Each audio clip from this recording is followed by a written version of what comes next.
Hello, fellow gamers. I'm Gloryhound, and this is the very lovely Wesley right here.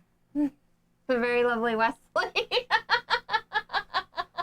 You don't even tell me we're going live. You don't tell people my name. I gave you like 3 seconds. 3 seconds. The lovely DrGloryhogg. Is that what you wanted? He just like knock you off camera to say it? What's going on, everybody? And hello to our chat. Today it looks like we have Battlecry in chat, Petter, Omar, and Jim. How are all of you doing? I hope you're having a lovely, lovely Friday. I also have my lovely cat scarf on.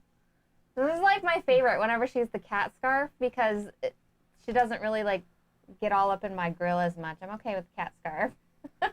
She's a little obsessive. So we're going to talk about 3 games, and I also wanted to do a quick recap on Chronicles of Drungar, because that's getting kind of close to ending, which we did do a hype train for. Okay. And to see how you still feel about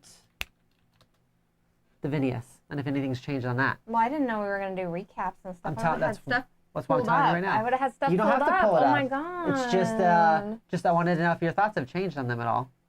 That's it. All right, so we better do On Mars, because On Mars has like 30 minutes, 28 minutes to go. 28 minutes, everybody. We're cutting it insanely close on this one here. Yes, Jim, I do have a little furry thing on my shoulder. She's real cute, though. She's real cute. So, On Mars, Alien Invasion. This is the expansion to the base game On Mars. This adds aliens in it with, is it 4 or 5 different scenarios? 4. I believe it's 4. 4 chapters, which gives you different gameplay options. Right. I shouldn't even say scenarios. They are chapters with different components. Like each chapter plays completely different in this game. Right. Which I thought was really, really interesting because as I'm going down, I think the base price, and this is by Eagle-Gryphon Games, the base price on this is $49. And I was like, what? Why is this so expensive being a expansion to the game? And it makes sense if they're basically creating 4 different chapters, all with different components, all with like unique rules to them. You know what I'm saying? Like even though they're being played with the base game, they're all completely different from each other. Right. Well, yeah, because they have completely different game modes. I mean, the first one you start off with, you're going to have one person kind of playing as the aliens, I believe, versus everybody else. So that one can actually go up to like 5 players because you're going to do a 1 versus all, which is not a way that you normally play on Mars. Normally on Mars is just is a competitive game. And then the second scenario, you get to do cooperative. And then there's another cooperative one after that. And then the very last one is group cooperative or solo. And I don't know what makes it group cooperative. Group cooperative versus cooperative? I don't know either. Because all the other chapters are cooperative except for the first one. And then it's group cooperative is the very last one. They made that, they specifically said group cooperative. I have no idea what that means. I don't know the difference either. Yeah, so Jim says, I see you have soft paws on your kitty, and heck yes, or else I would be so tore up over this cat. Like, she has to have little nail caps on. And Petter says, this is going to be a massive episode, and you started late. Like, how dare you? I didn't know either. I didn't know it was going to be such a massive episode, Petter.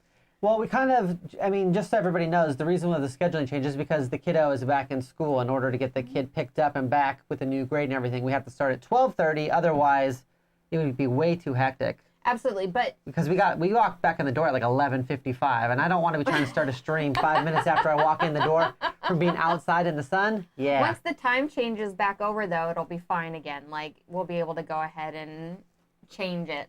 So Luke says, I own 6 Lacerda games, and I played 0. So here's the thing I want to discuss. We have On Mars. I've played 1 Lacerda, and I think you've played 2. And so we have On Mars. We got it when it was really big. I think it was a Gen Con or an Origins, whenever it first came out. And it was super big. We picked it up with Black Angel. And both of those are still on our shelf of opportunity because they're both bigger games, right? They have a much harder, they take longer. They're a little bit harder to get to the table because there's just more of a rule set. You can't just, it's not like playing Destinies where you just go, okay, here's how you start the scenario, and you start following the app. Well, here's the thing. I was really excited about On Mars, and I backed it originally, and I haven't even had a chance to play it. Well, no, I can't say that. I have played it. What? But at a convention. Oh, so you got to play like a little taste of it? I got to play like a little demo of it, and I really liked it, and so I backed it. And we backed the Kickstarter for it? Yeah, but getting you to play a space game that's also a long sort of Euro-y stylish game at the time, you were not as excited. I think now that you've played more games, that you'd be more excited to try that one out because it would be interesting. And I feel like On Mars fits more into the category that he was going like with escape plan and stuff like that, where it wasn't all just 100% like a dry Euro sort of feel to it. Like, I feel like it's exciting. Like, you have little rovers going across the planet. The planet looks really cool. Like, so On Mars is really unique, right? Because there's only a small section of people who've played it, because you can't pick it up at Target.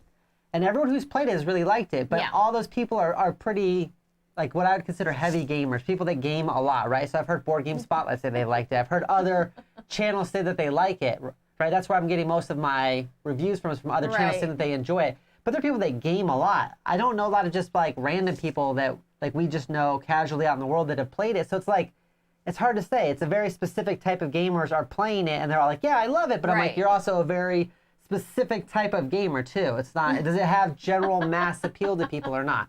I don't know. So the comments are cracking me up. So first off, Gio says, I've only played Escape Plan and I love it.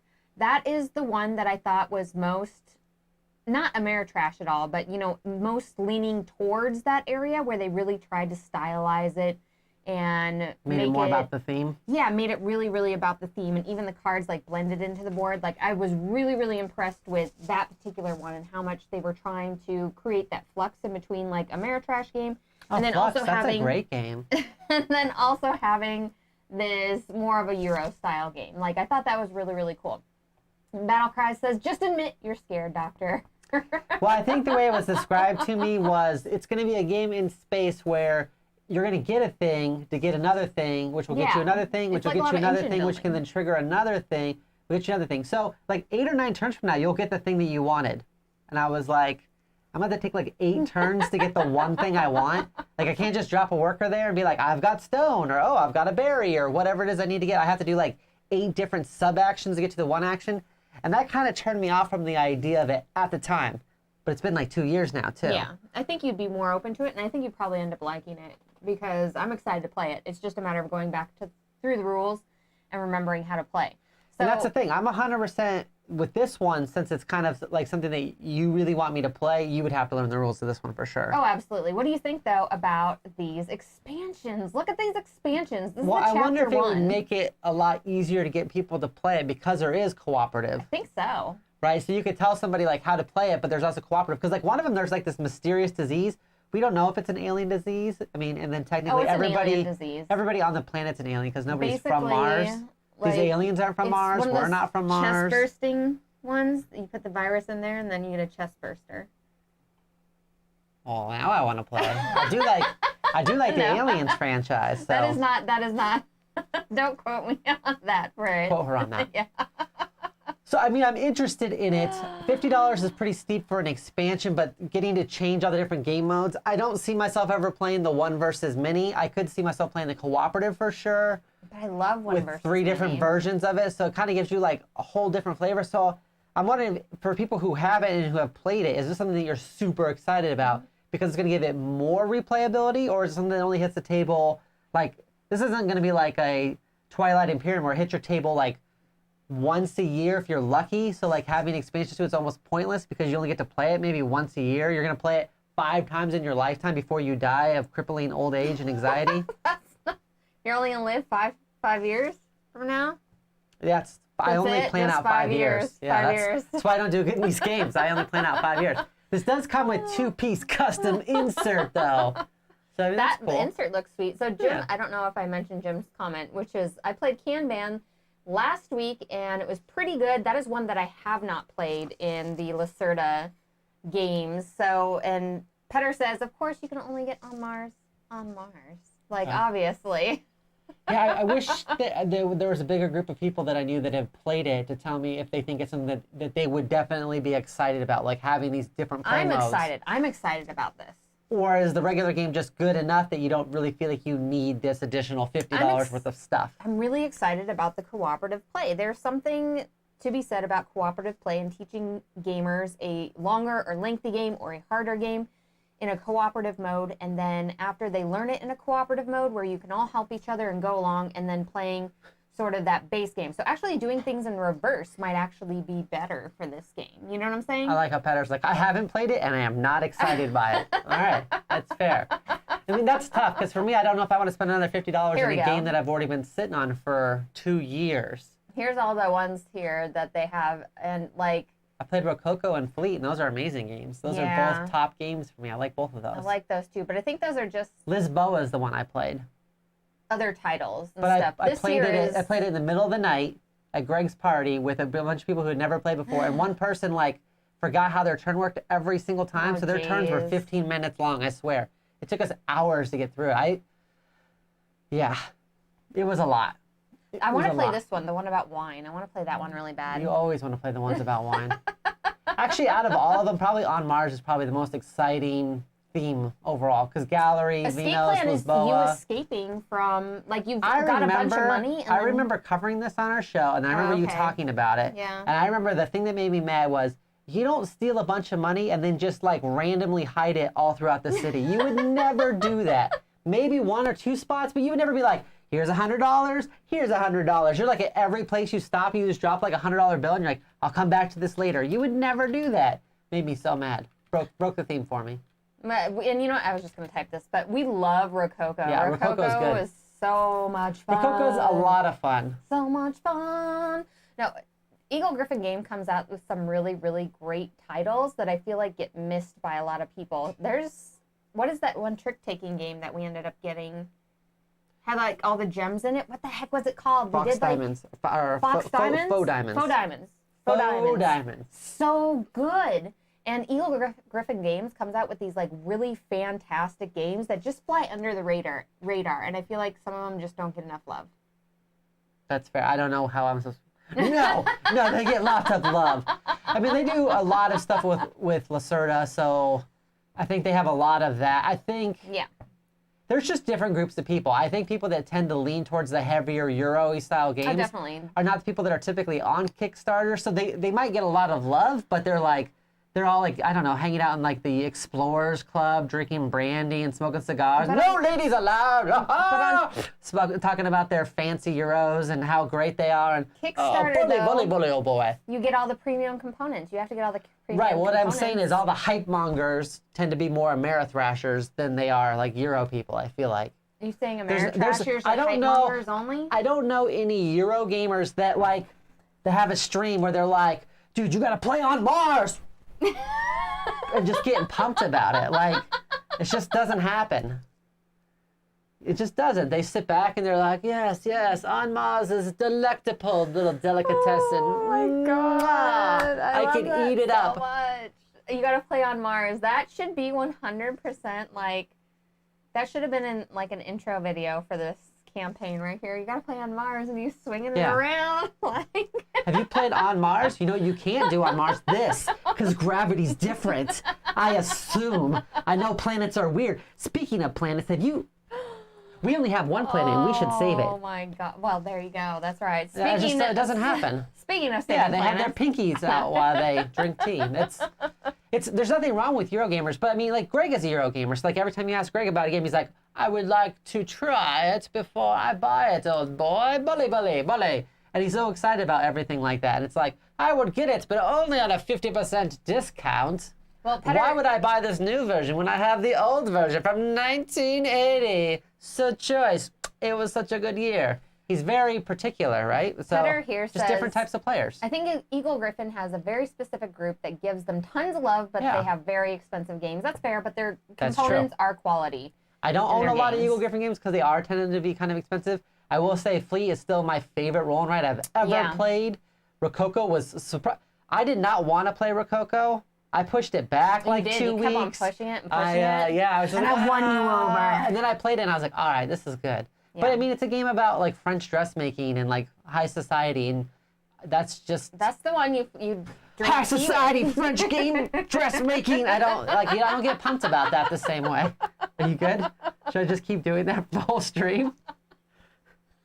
That's the sort of excitement. That is 100% the sort of excitement that Euro gamers need in their life, right there. Okay. It should have been about like swing dancing or something like that, and they could have been like flipping people over their heads and stuff instead of being like, let's do the foxtrot. All right, if you can't even do a foxtrot. Are interested in this, make sure to back it right now. 14 minutes. Just basically like pull up another tab here and back it. Like, should we back it? I kind of want to back it. I would have to log in though. It's $50. I don't know. I'm interested in some other projects. So. Oh man. Okay. Next up, we have Earthbound Rangers. Earthborn.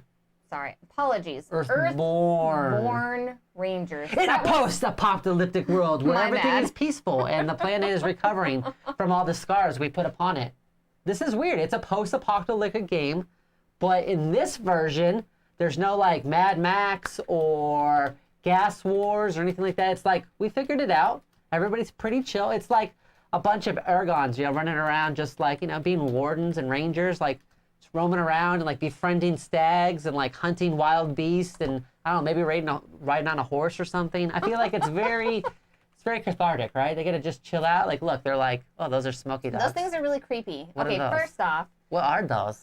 So these things here are supposed to be cleaning up the environment. Basically, in this, they're talking about how they've created creatures and stuff like that to help heal the planet.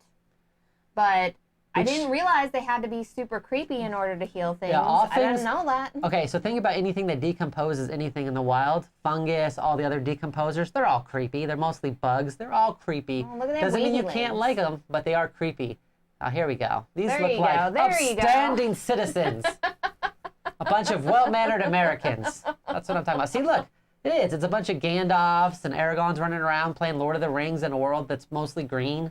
They're definitely not in Arizona. I can tell you that much. That's true. They're like up in like the Pacific Northwest or something. What Luke is saying about this. As a tree hugger, I do like what they're doing with this project. And this project, I believe, is a completely like sustainable sort of project that as much as they Right. can. Look at that. They look kind of almost like Star Wars, right? Like they're on the planet of Hoth or something. But they are making it so I don't know if they're doing it's a big kitty. Like recycled cardboard or what they're using necessarily, but they are focusing on that, especially for this game. Oh, I want to like have like Tony Stark gloves. Nice. So the thing that this is a big campaign-driven card game where you're going to go out in an adventure. You'll run across different animals. Depending on what's already out, different things will trigger. You've got to complete challenges. There's a modifier deck that flips out that can make it harder or weaker, that also modifies the other animals that could potentially be out and other things. Overall, it seems kind of like something that would be up your alley. Up my alley? It's an exploration game. That's a pretty shot. I didn't see that. I must have stopped paying attention at that point. The video doesn't really, right, it's just kind of them hanging out. He doesn't have a North Face jacket, so I can't take him seriously. Yeah, right. If you're not wearing a North Face jacket, do you even hike? No, you don't.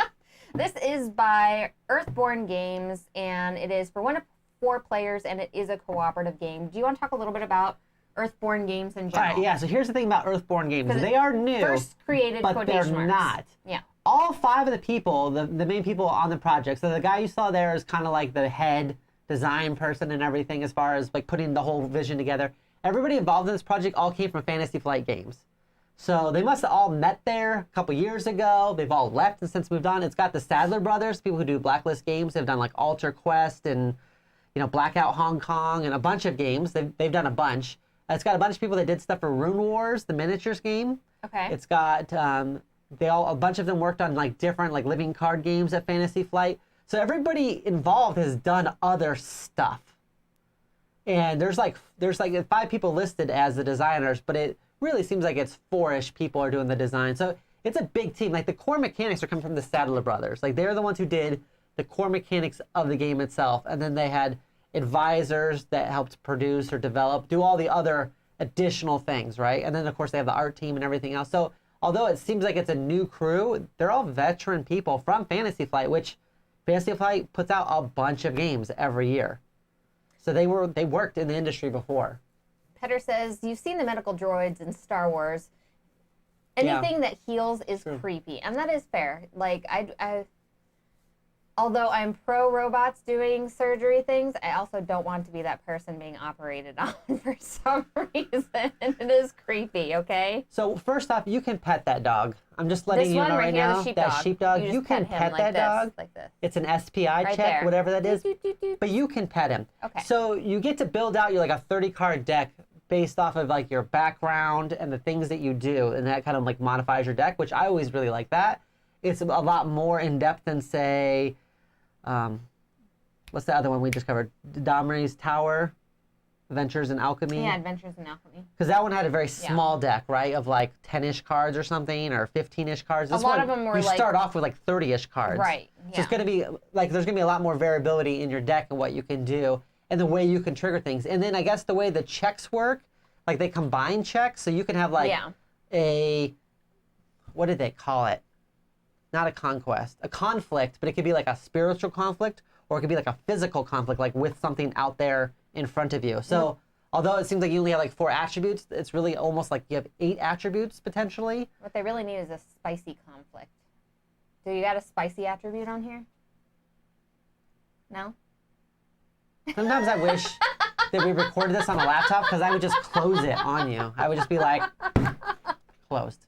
We're done. Come on, a spicy conflict would be awesome, right? Yeah, the Sadler brothers do have a major Kickstarter pedigree as well. So Petter's saying $80, I believe, is where it starts off at. $80. It doesn't really see it. I think a lot of it has to do with because of the sustainability that they're going for here. You're getting 500 cards, a box, you're getting some tokens. I could see why you would say $80 is a lot. But I mean, if they're going the sustainable route and they're getting a lot of recycled material stuff, sometimes that stuff just costs more too. So there is part of that. And you can get a bunch of weird add-ons. Like you can actually get a whole other set of cards as an add-on. So that way you could have like shared backgrounds. So if you're playing like a group of 4 and we both wanted to have like a shared background, if you got another set of cards, like 2 people could draw from that same background, for example. Like we met previously like in high school somewhere, and then like we decided to hang out with each other, and then like did adventures together, like that sort of background. They're bioplastics. I want plastics made out of human beings. That's going to be my unpopular opinion for today. I want plastics made out of humans. Let's just take some humans and let's just turn them into plastic. I'll decide who, though. Okay, so, yeah, Luke is saying that... They're going to be a bunch of Euro players. I think it's true that you're paying a bit more for the components that are FSC compliant bioplastics, etc. So just meaning that they will eventually break down and stuff like that, which... That's understandable if they are that particular type of plastic and everything. Battlecry says, pave the planet! Because, yeah, last night when we were playing Meadow, I dropped a well right on top of a bird. That was super rude. It was a bird. Hey, that's how the game works. Apparently, I could drop this well on top of a bird, and so I did it. Because I could. So you're seeing, like, you can get all kinds of different things. So if you go with, like, the all-in pledge was, like, $150, you get, like, a bunch of stuff. Like, you get, like, double the cards. There's multiple playmats. There's a playmat for the world. There's a playmat for, like, the Ranger. There's, like, all kinds of different things you can get for this. It is a little pricey. It does sound unique, though, as far as an apocalypse card adventure game goes. It does seem like you have a lot of different paths you can travel down. You could probably find a lot of enjoyment in playing this. And you should be able to play it multiple times and go different paths. All these energy tokens are cute here. My one big thing with this is like... Oh, what's your one big thing? For it being a card game, I want the cards to look magical, I guess is the word for me. Like, I don't know. I feel like everything is very boxy and bland with this one, you know? You don't like the art direction of this one? I like the art, but I wish that it was framed differently. Does that make sense? They're framed like magic cards. That's how a magic card's framed, basically. Art in the top. You've got the title at the top, relevant stats on how you pay for it, and then you have all the different things. To be fair, though, let's talk about some of the art and some of the other adventure card games that we've seen where it's basically just text. Like, the whole card is just text. Well, that's fair. And plus, or a lot of repeating ones and stuff like that where you get repeating art. And look, that dog's tail breaks the frame. That's pretty sweet. He's got such a floofy tail that it burst out of the frame. Like, no art frame could contain that sheepdog's tail. Maybe I'm just not a fan of squares for everything. I think it's like very boxy. You made me buy these glasses. But those glasses look cute on you. Hello, Kenham. So Kenham is all in. There is no other god. So they're all about this campaign right here. Fair. I mean, I really like the background of this one a lot as far as like the story going into it, but I don't know, something like just doesn't have like that magical like catchiness in me where I'm like, oh my gosh, is it because like, you tend to go more grimdark? So this one seems like it might be too light? I thought about that too. Honestly, okay. I don't think it's gonna be. Honestly, I thought about that too. I was like, is this game like too goody for because me? You're like, weird. Do I not have like that? You'll go like this, excitement? like this way, where you're like, oh, it's a unicorn kitty. That's cool. But see, look, he's angry. He's angry. He's got anger in his heart. So what I'm saying is, you'll go like, but you thought Flamecraft looked really cool with all the cute little dragons. So it's got to be like super cute or grimdark. If it's anywhere in between, like regular cute, nope. It's a very specific path you tread down for your art values. It's very specific. It's intense. Battlecry says, I want to make a board game that recycles, cannibalizes older board games for parts. That would actually be amazing because there's plenty of games that we end up saving parts to, and then we have nothing to do with them. There's a company that for a while, like cheap-ass games, where they literally just, they would make the game. It was very inexpensive, but they're like, you got to find your own dice and your own player tokens and stuff like that. I'd be down for that. Like you'd have your own pack of cards, like regular playing cards. And so they were trying, the idea was that you would just bring components that you already have, they assume you already have, and then play with those. But then that breaks your immersion. If you can't handle square box art, could you handle playing with like a red and white die? You'd be like, no, I lose my mind. I'd have, but I have plenty of really pretty die to substitute for that. So Petter brings up a really, really good question here.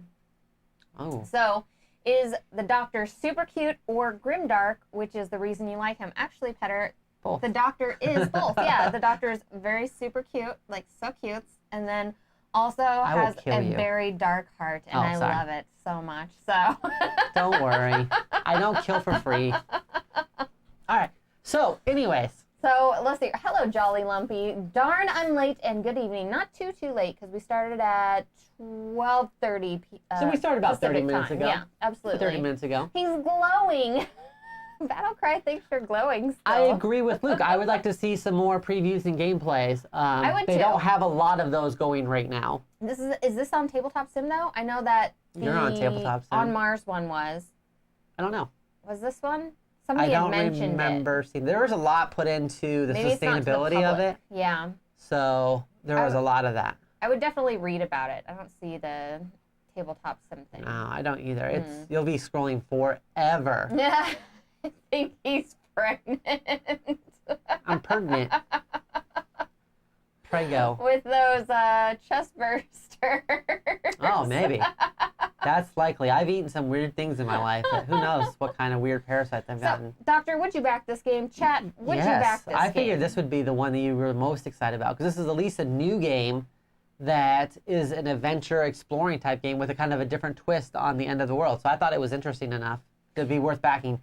The $80 does feel kind of steep, though, I have to admit. It's interesting, and I would probably play it, but I don't know if I can, like, decide right now is the problem, which is really sad because as a first-time creator, it's always nice to be able to go ahead and put your money towards that, knowing that you're helping them create their company at this point. You know? I think I'm more willing to give it a chance than you are, but we also did just recently pre-order a lot of games, too. You also really like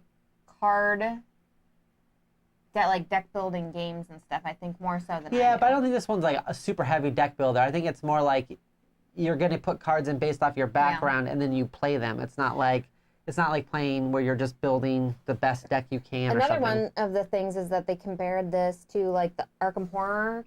Oh yeah, because some of the people that did that stuff worked on this one also. Right, which I love the Arkham Horror one. Yeah, Marvel Champions too. Much. One of the designers did Marvel Champions and Arkham Horror. So good. Like worked on the project. Obviously, when you come out Fantasy Flight, it's no one designer. It's probably like 12. That actually does put like some kick behind it though, because I love Arkham Horror so much. This is the one that I thought you would be most excited about, honestly. I'm gonna have to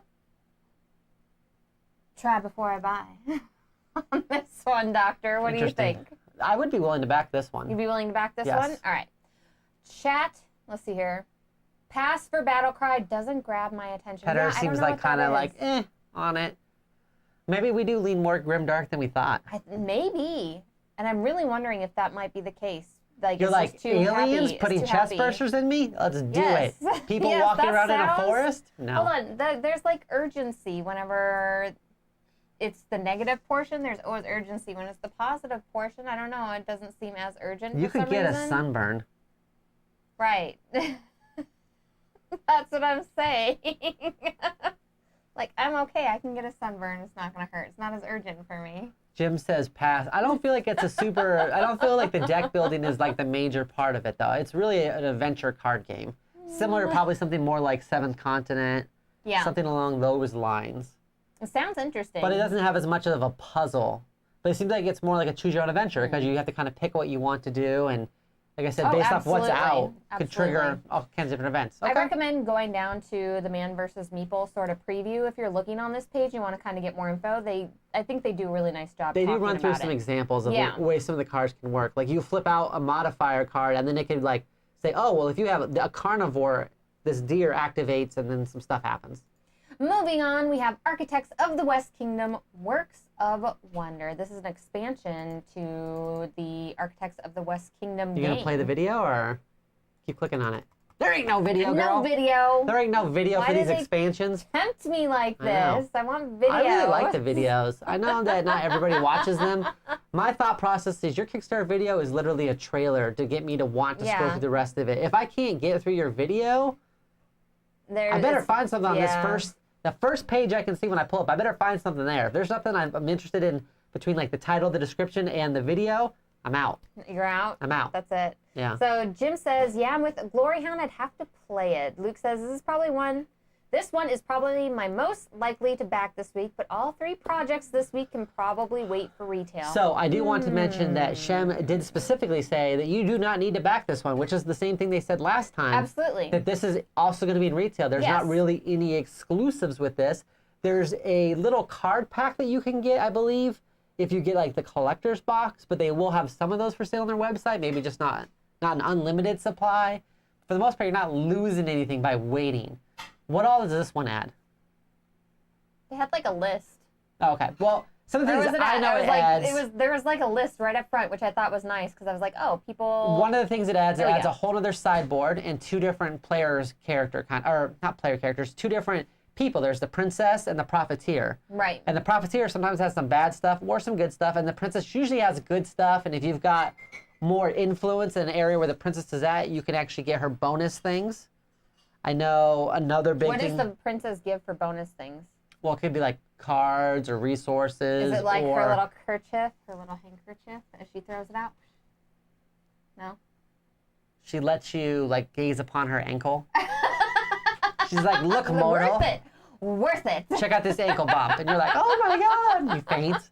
Oh my God. So it adds that. I know it adds a way to get reward cards. So before you would only flip out a X amount of reward cards based off player count, and that was it. Now there's additional cards that can get you 2 reward cards, so you could actually get more of those rewards, like those end game rewards, which I think is kind of exciting. Like that would add something I would definitely enjoy. Mm-hmm. Those are the major things that I saw. I mean, there's different types of buildings, of course. There's like a whole different side track on the side there. You can do different things with and get different resources and spend it in different ways. It definitely adds to the overall original game. I think the big question is, do you like the original game? That's true. That's going to determine if you're going to want more of this, right? So chat says, you ankle gazer. That's going to be my new insult, says Petter. Battlecry says, you get her favor, obviously. So I'm gonna have a really unpopular opinion. I really loved how you could use more workers and stuff, and then get all your workers jailed in Architects of the West Kingdom. I really enjoyed that one aspect more than the rest. I didn't find the rest of the gameplay to be amazing. Now, when I say that, I said I would rank it like a 6 or a 7. It was above average. I kept it for a while, even though I knew I probably wouldn't play it over other ones. I just have other worker placements that I liked more, and when I looked at it, I was like, man, I've already got like 6 or 7 worker placements, and it was one of the ones that I decided to sell because of that. Out of all of the Architects series, I think that the West Kingdom is probably definitely one that you liked, but like the other ones in the series are not ones that you probably end up liking. I know you haven't played the other them, ones, yeah. But from me playing them and stuff, I can already tell just going through it. I'm like, Doctor would think that there's too much work going into this one versus like the benefits. Yeah, like Paladin. I know Paladins seem like they had a really long playtime and stuff. Which I'm not opposed to really long playtimes. I mean, obviously, I'll play multiple rounds of a campaign game just fine. So, I mean, it is what it is. I do like that this gives you a collector's box. Yes. I wasn't super impressed with the insert in it. That's not me being a jerk, but it's not you being a game tray snob or anything. So I want to be very clear. Whenever they say, oh, there's a custom insert and it's just buckets, cool. Like, it's buckets, bro. It's not fancy. It's not something special. No, I'm not going to show that to anybody. I'm not going to, hey, check out this insert. When I brought dwellings over to our friend's house, I was like, hey, check all this out. And I was pulling a piece out and showing them. When there's a lot of games that you can do that with. Valor and Villainy, I'm like, oh, look at all these different cool compartments and everything. It's just a bunch of buckets, and then you just throw all your pieces in there. It might be functional. It's not fancy, so it's not really something worth talking about to me. So them being like, oh, we got a custom insert in this one, I'm like, okay, cool. Like, yeah, fancy. Custom I do like the big box. Equals deep wells, just deep wells. Like, that you're like, eh. Okay, cool. It does come with, you can also get like a play mat, and it does have a big box to hold all of it together, which I like that part a lot. Usually pretty good. I like the idea of the play mat, although we don't have any freaking room for play mats. I like play mats. It's like whenever Doctor pulls up to somebody in a car, he hangs his head out the window and he's like, pardon me, do you have any game trays? When they say no, I hand them one. I'm like, and they're then only like $2. They're like, here you go. And you help them out. I look at them and I go, that's a straight walled well. How do you scoop? There's no scoopability. You need beveled sides. You need a snap tight lid. An innovative game tray design. Game design, okay? Jeez. That's fair. Any insert is better than the Fantasy Flight's Valley of the Shadow and Death insert. Any insert is better than any Fantasy Flight insert, period. Do they make inserts? I don't think Fantasy Flight does. Hey, remember the one they made for Champions that I was like, we got to buy something else. This doesn't even hold the stuff that it comes in the original box right. It's like good. Every Fantasy Flight game is just the bottom of the box. You're just like, what? Aren't you a big company? What's happening here? What happened? Yeah, you got to build a scroll rack for the game mats. I agree. We have a lot. Oh yeah, that would be lovely. We have a lot of really nice game topper play mats though. So realistically, I'm using those more than anything else than even the game ones. So. Yeah, I think we used more game mats, like going over to people's houses and playing. We used to, right? Like that more. Because I mean, I got used to using game mats playing Magic the Gathering. So like trying to pick up cards off of a regular table is like, come on. Yeah.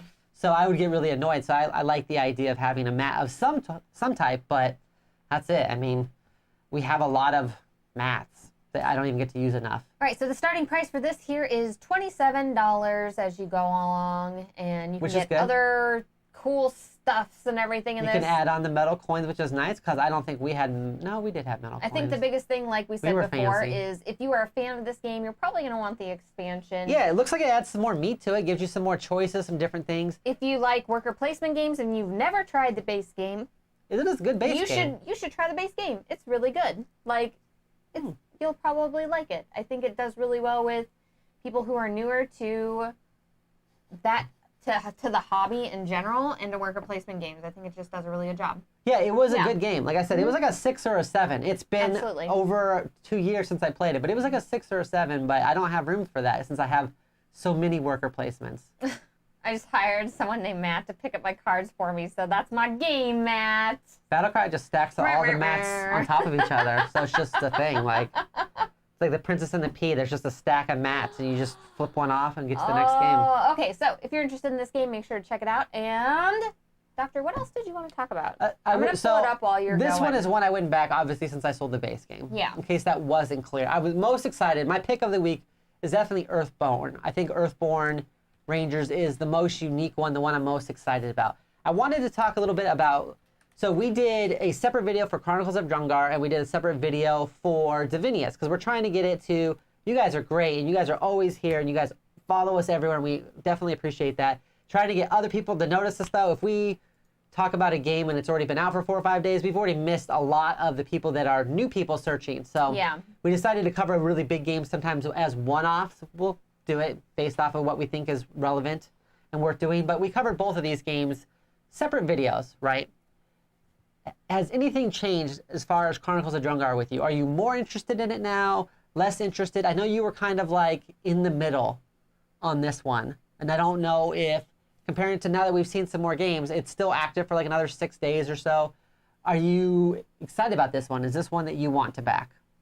I think it looks like a really exciting game, but I ain't got time for that. Oh gosh. Oh, burritos. Oh gosh. So here's the other thing I wanted to bring up. Besides, obviously it's got game trays in it, which is awesome. Foreteller. They have a deal now where you can actually put this thing like on layaway, where it's you pay 5 payments of like $100 or something. Lord. They have the Easy Pay, yeah. Oh God. So they just announced that again today, where they have like an Easy Pay thing on this one, so you can get the all-in and make payments on it. Right? Part of me goes like, oh, that's really nice to be able to separate it. But then part of me goes, I don't think I should be making payments on something that I'm pre-ordering either. That's a bad precedent to set, everyone. What do you think of that? Could you imagine if you get multiples of those going at once? In chat? No. All of a sudden you have like games that's like a car payment's worth of games every month. Oh my God, no. Yeah. That's terrible. I don't like that idea at all. No, thank you. Oh my God. That is tough. I didn't think about that. Where you're like, people are like, where are you spending all your money? Your car's like a POS. And you're like, well, I have $600 worth of game payments every month. I mean, come on. Oh gosh. Yeah, I can back these. Oh no, you don't want to get to the point where you're like, I can back these games or I can pay for a car. You don't want to get near that. Oh my God. How dare you, Petter?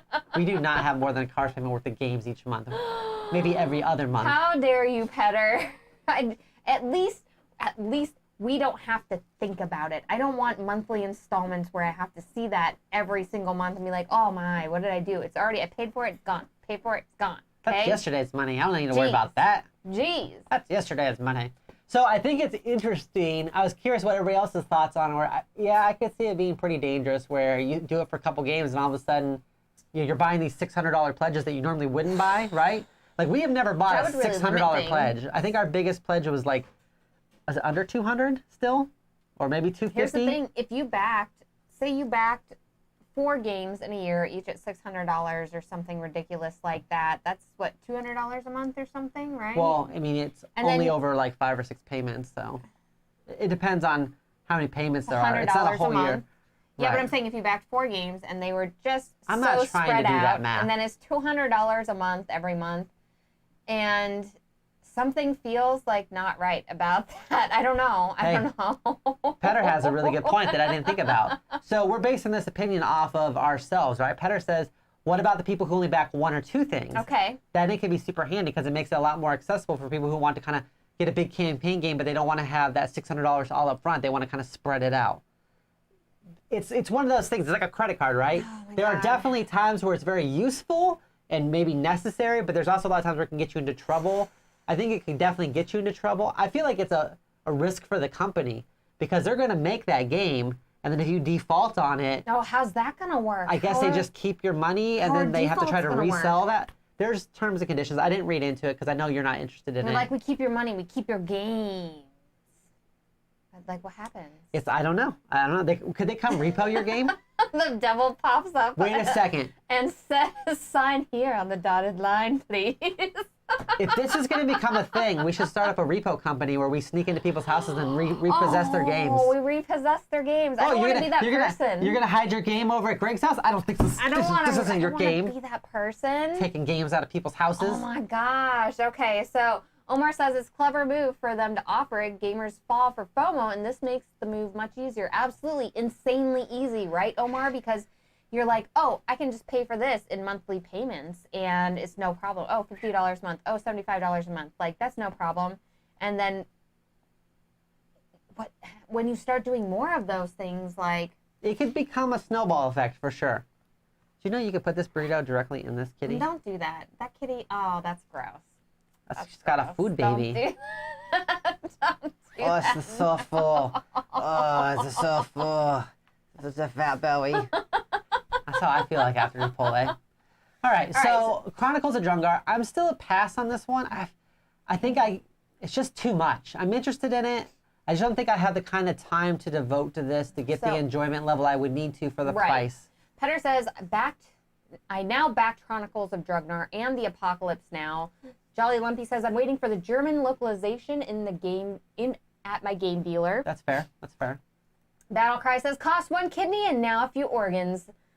Choice organs their later. Choice or later. Wow. I think that's fine. I think that's fine. So, Yeah, this one's tough. I'm excited about it, but it does have enough of a price to it that I'm just kind of pretending like I'm not excited, so that way I don't have to buy it.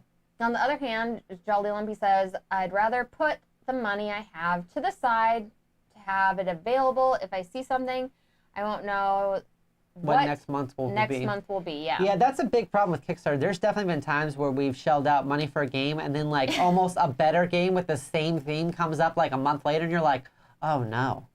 Oh no. Like so for a good example, if Monster Hunter would have come out, we probably would have backed it. And then if Primal came out after that, I would have been like, and you've been like, dang it, no, we can't cancel. So it's tough. You never know, right? Like, you never know which one's going to be the smash hit that you have to have in your life, or which one is going to be one that you're like, oh, there's a better one coming out next month. I wish I wouldn't have got the other one. Battlecry says, you only paid 36% of this game. Here are some components they just sprinkle, like some little meeples on there for you, and you're like, that's what you get. I still think this is a good one to back. Of course, if you have the money for it, you can get all kinds of different levels. There's a lot of good stuff for it. I just think with all the amount of Gloomhaven we have coming in and all the other campaign games we have on our back order that we haven't played, if you really like campaign games, I can't justify it. This is going to be a fantastic game to get, and probably well worth the price for all the story, all the miniatures. It's an cards, investment, though. Like insanity in this game. Absolutely. Money and time, right? And I don't have either one of those. You have to have a lot of money and time. This is a game for people who are not in the hobby reviewing board games. Yeah, unfortunately, honestly, we get campaign games that we just can't pass up, but it's better for us just to get a game that we can play 2 or 3 times and then move on. Other people have more money and time, like with all that stuff. They do. Rude. I have too many co-op dungeon crawls in the queue to justify backing Drugnar, says Luke. All right, fair. I totally understand. Here's what you do. You basically talk your friend into backing it, and then you go and they teach you the game, and you play the game at their house. So that's how you solve that problem, everyone. All right, so we're both saying no to this one still. Okay. Divinius. Divinius. I already backed this game. Did you already back it? I already backed it. Sucker. Just after we got done talking about how we don't have campaign games we can play, I will say the playtime on this one's a lot smaller, and it is a legacy game, which for some reason, legacy games, although they have a big time investment, we always get through them. There's never been a legacy game that once we've started, we put down. We finish it. Except for... We put down. Oh, God. Well, there's 2 I could talk about. Oh, there's 3 I could talk about. So we played Betrayal. We played Betrayal Legacy, but then COVID happened. So that I don't know if that one really counts. Because we played it, and then COVID happened before we got a chance to get together again. Okay.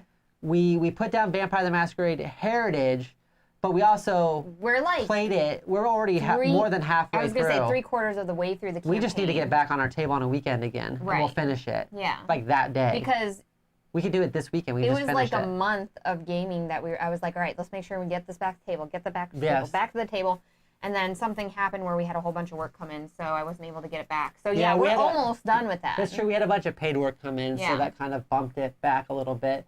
And then the only other one I can think about was My City, which was enjoyable, but I think we got 20 missions out of 24, very close to the end, and I was just like, you didn't like it. I liked it. I started to get a little tired of it. I felt like it went a little bit long, and then I was like, if you don't enjoy it, I don't want to force you to play the last 3 or 4 missions. Like, let's just be done with it. I was like, I was playing it just for you because I was like, all right, Doctor and it was really very enjoyable. Game, but to be fair, we also played through like 6 missions the first time we played it. Then we played like 9, and then we played like another 9 the next day. We were playing it a lot, which is a burnout way to burn you out real quickly too. I'm gonna need you all to get up on this project though, because I need more stretch goals, everyone. I need this large Cyclops monster miniature. Yeah. And we don't have enough pledges, okay? We don't have enough pledges on it.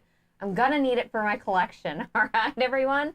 Why is this game not doing as well? I thought this game would have blown up, especially with Destiny's being so amazing.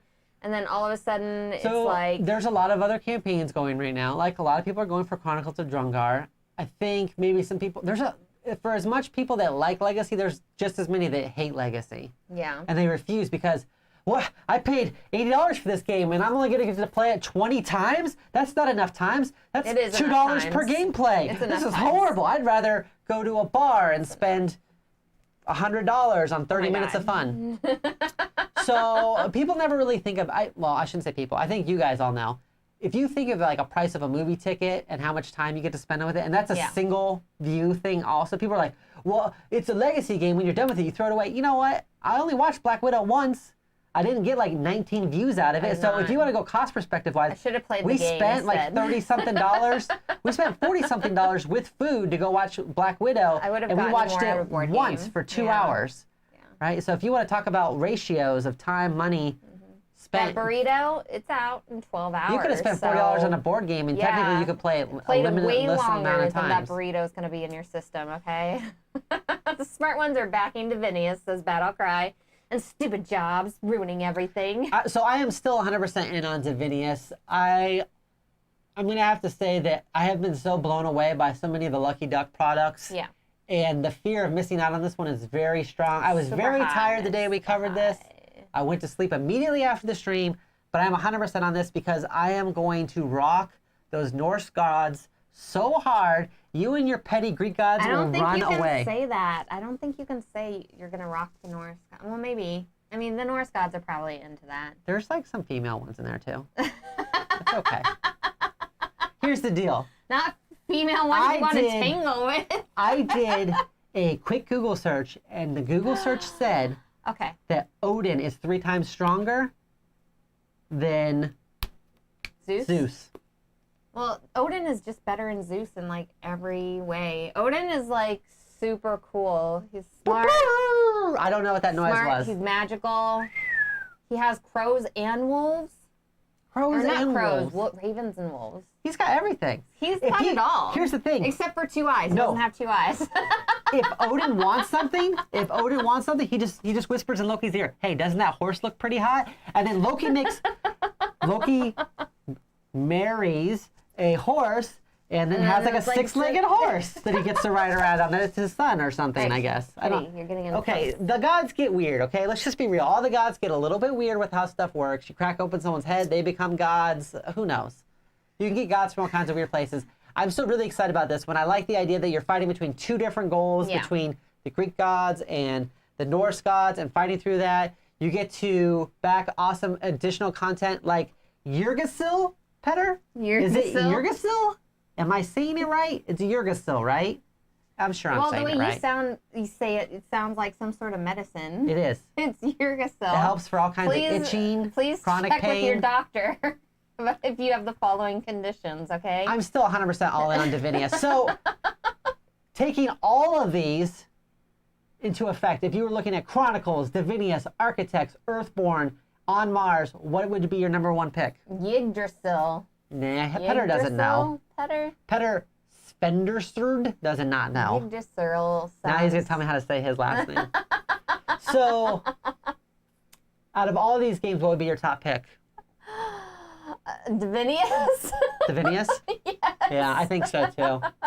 I think Divinius is still our best choice out of all of these. Okay, so I do like tile laying games, and I like the storytelling involved in it. I think what Lucky Duck is doing is just amazing. They have amazing looking miniatures in here. It just hit so many right points for me. He totally showed me how to say his name. Svensrud. Srud. Svensrud. Svensrud, like a Swedish chef? You can't say that. You couldn't do that. No. Swedish people don't care. They're very kind. You can't relate the one Swedish Muppet off of everybody's Swedish. There's only one Swedish Muppet. That's all I've got. Jesus. That's all I've got to base all of my knowledge off of is off of one chef in the Muppets. Yeah, I had a little something in my hair. It happens. It works itself out, though, sometimes, Battle Cry. So, okay, out of all 5 of these, you'd still say Divinius is the best bet? Yeah, 100% I think Divinius is still our best bet. Like... Oh, that's right. Flamecraft is coming out in like a week. Oh, yeah. No, Flamecraft is going to be another Instaback for me, everyone, just as a note, because it's super adorable, and I'm going to be able to teach it to, like, non-gamers, gamers, like, everybody, and it's going to be super cute. Everybody, let's pool our money together and lock everything in Divinius, okay? Gonna need more people to back Divinius, everyone. I need more sweet miniatures Petter says and stuff. He has Norwegian heritage, so something Spaden. Spaden. That's what I'm gonna call it now, Spaden. Here's the deal. Like, when people ask me about my heritage, it's Irish and German, right? But here's the deal. There's so much controversy of if, like, was it Scottish people that went to Ireland? Was it Irish people that went to Scotland that founded that one first? Was it the English that went to Ireland? And when you comes down to it and you look at it, everybody's heritage is all mixed up and crazy. I found out years and years later after trying to look up some of my heritage that it was actually the English that came to Ireland to kind of like conquer it and rule it is actually where my background's from. So you were the conquering party? And on all sides. And you're like, I'm Irish, but I conquered the Irish. So we were the English that became Irish, then hated the rest of the Irish, apparently. Now, this all happened before I was born, but because they were Protestant and they hated all the Catholics. Oh, yeah. And there was that whole thing. It's a thing. Religion makes things complicated. It makes things really complicated. You know what? Ireland is basically like, if you move to Ireland, it's like playing Divinius.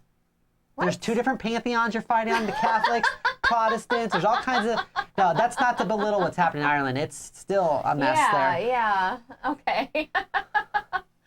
So let's see here. As you can tell, I don't have any close relations that still live in Ireland that I know. And Jolly says, I'm keeping my burrito money for Flamecraft. I totally agree. Battlecry says, don't ruin the chef's credibility. The chef is like such... I love the Muppets so much. I don't know if it's the era that I grew up in and stuff like that. The Muppets are... You know who's better than the Muppets? Chase Your Cares Away. Down in Fraggle Rock. I didn't do the song right, but it is... The Fraggles! They were still Muppets, technically. That's the same people. Yeah, the same people did that. Yeah. I love the Fraggles, though. Well, I consider them part of the Muppets. The radishes. They love radishes. I loved radishes as a kid. I still love radishes. All right, everyone. Thank you for hanging out with us on our Kickstarter show, our GameFound crowdfunding, our show today. Feel free to join us on the pack. Go to our Discord. You can talk to us freely there. Like and subscribe, and leave which game you would back out of these 5 in the comments below. Just out of these 5? Out of these 5. That's all they get out of the 5? They can name something else too, but they have to do out of these 5 also. All right, out of these 5. And next week we will be returning with a game chat with me and Ellen on Tuesday, as well as, what else are we going to be doing? We're going to do another Kickstarter shows and a playthrough. I think we're going to do Ankh. We are shooting for Ankh. Ankh is supposed to be delivered on Monday. So as long as we get it Monday and we can read the rules Thursday. And there's a game that we may be involved with by El Dorado. Which will be interesting as well. Sure. So stay tuned for all of that out there. Other than that, we will see all of you later. Thank you for joining us. Bye.